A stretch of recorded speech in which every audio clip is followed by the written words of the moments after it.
नमस्कार. आज आपण श्वसनाचा आपल्या मेंदूवरती कसा परिणाम होतो हे बघणार आहोत. पण हा परिणाम बघत असताना पहिल्यांदा आपण जाणून घेऊयात की श्वसनाचे वेगवेगळे प्रकार योगशास्त्रामध्ये कुठले आणि कसे सांगितलेत. तर शिवस्वरोदय हा एक खूप महत्त्वाचा ग्रंथ योगशास्त्राचा मानला जातो आणि ह्या ग्रंथामध्ये स्वरयोग नावाचा एक वेगळा प्रकार सांगितलेला आहे.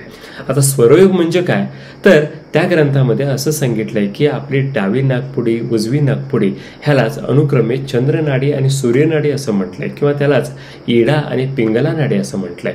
आणि ह्या नाड्या दिवसभरात अल्टरनेट चालू आणि बंद होत असतात, अल्टरनेट त्याचं काम करत असतात आणि फक्त सूर्योदय आणि सूर्यास्ताची ह्या दोनच वेळेला ह्या दोन्ही नाकपुड्या एकाच वेळेला चालू असतात. म्हणजेच दोन्हीकडून आपण एकाच वेळेला श्वास घेत असतो, एकाच वेळेला श्वास सोडत असतो आणि ह्या दोन्ही वेळेला सुषुम्ना नाडी ऍक्टिव्हेट होते असं त्यांनी सांगितलंय. आणि ह्याच ग्रंथामध्ये पुढे जाऊन चंद्रनाडी चालू आहे की नाही, सूर्यनाडी चालू आहे की नाही हे आपण बघायचं आहे आणि त्यानुसार आपण कुठलं काम करायचं आहे कुठलं करायचं नाही हे सुद्धा ठरवायचं आहे असं सांगितलंय.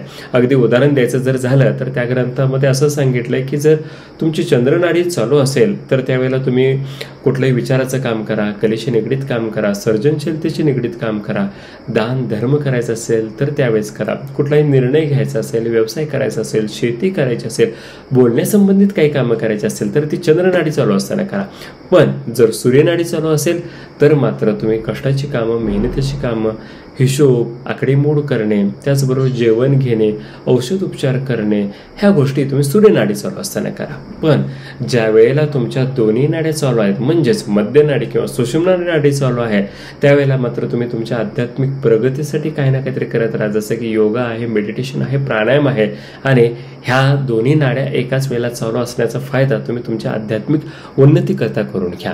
आता योगशास्त्रामध्ये जसं ह्या नाड्याबद्दल सांगितलंय तसंच आधुनिक शास्त्रामध्ये सुद्धा ह्याला नेझल सायकल म्हणून वर्णन केलंय आणि त्याच्यामध्ये असं सांगितलं की दिवसभर आपली प्रत्येक नाडी ही अल्टरनेट कंजेशन आणि डिकंजेशन मधून जात असते आणि ज्या वेळेला डावी नाकपुडी कंजेशन मध्ये जाते त्यावेळेला तिथल्या रक्तवाहिन्या आकुंचित होतात, त्यामुळे तिथून श्वास घेणं बंद होतं. त्यावेळेला श्वसन उजवीकडून चालू राहतं. तर असंच ज्या वेळेला उजव्या नाकपुडीमधल्या रक्तवाहिन्या आकुंचित होतात त्यावेळेला उजवीकडून श्वास घेणं थांबतं आणि तेव्हा डावी नाकपुडी चालू राहते. साहजिकच अल्टरनेट नॉस्ट्रल ब्रीदिंग आपल्याला दिसून येतं आणि ॲनाटॉमिकली जर आपण बघितलं तर त्याच्यामध्ये सुद्धा असं सांगितलंय की आपल्या डाव्या नाकपुडीला आणि उजव्या नाकपुडीला जो रक्तप्रवाह आणि मज्जासंस्थेचा जो प्रवाह आहे तो डावीकडे आणि उजवीकडे पूर्णतः वेगळा आहे. आणि मग आपल्याला असं लक्षात येतं की डाव्या नाकपुडीचा मेंदूवरती होणारा परिणाम वेगळा आहे आणि उजव्या नाकपुडीचा मेंदूवरती परिणाम होणारा खूप वेगळा आहे.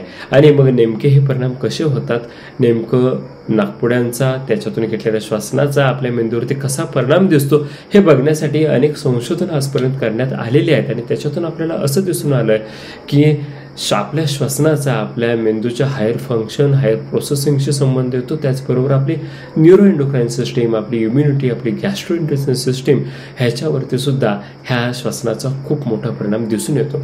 त्याच्यासाठीची काही थोडीफार संशोधनं सुद्धा आपण अगदी थोडक्यात बघणार आहोत. त्यापैकी पहिलं संशोधन आहे सेरेब्रल कॉर्टेक्सवरती केलं जाणारं.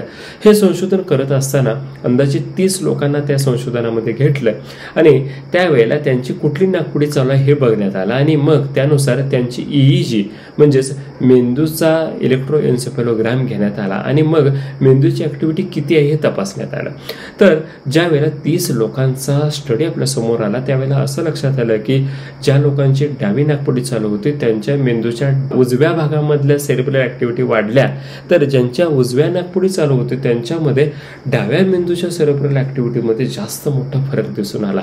आणि मग लक्षात आलं की डावा मेंदू उजव्या नाकपुडीशी तर उजवा मेंदू हा डाव्या नाकपुडीकडून नियंत्रित केला जातो आणि ह्यालाच कॉन्ट्रालॅटरल इफेक्ट ऑफ ब्रीदिंग असं म्हटलं जातं. आणखी एक संशोधन याच्यामध्ये असंच करण्यात आलं ज्याच्यामध्ये सुद्धा डावी नाकपुडी आणि उजवी नाकपुडी चालू असताना वेगवेगळ्या वेळेला ज्या वेळेला ब्रेनची EEG करण्यात आले त्यावेळेला असंच लक्षात आलं की डावी नाकपुडी चालू असताना मेंदूच्या उजव्या भागातील रक्तप्रवाह वाढलेला होता, तर उजवी नाकपुडी चालू असताना मेंदूच्या डाव्या भागातील रक्तप्रवाह वाढला होता.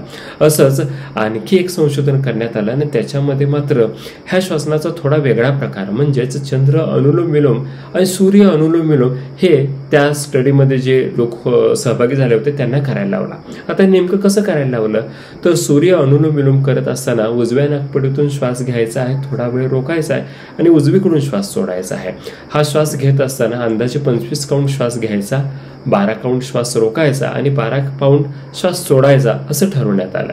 आणि तसंच ज्यावेळेला डाव्या नाकपुडीतून किंवा चंद्रनाडीचा अभ्यास करायचा होता त्यावेळेला सुद्धा सेम डाव्या नाकपुडीतून 25 काउंट श्वास घ्यायचा, तो 12 काउंट रोखून धरायचा आणि परत डाव्या नाकपुडीतून 25 काउंट तो श्वास सोडत राहायचा.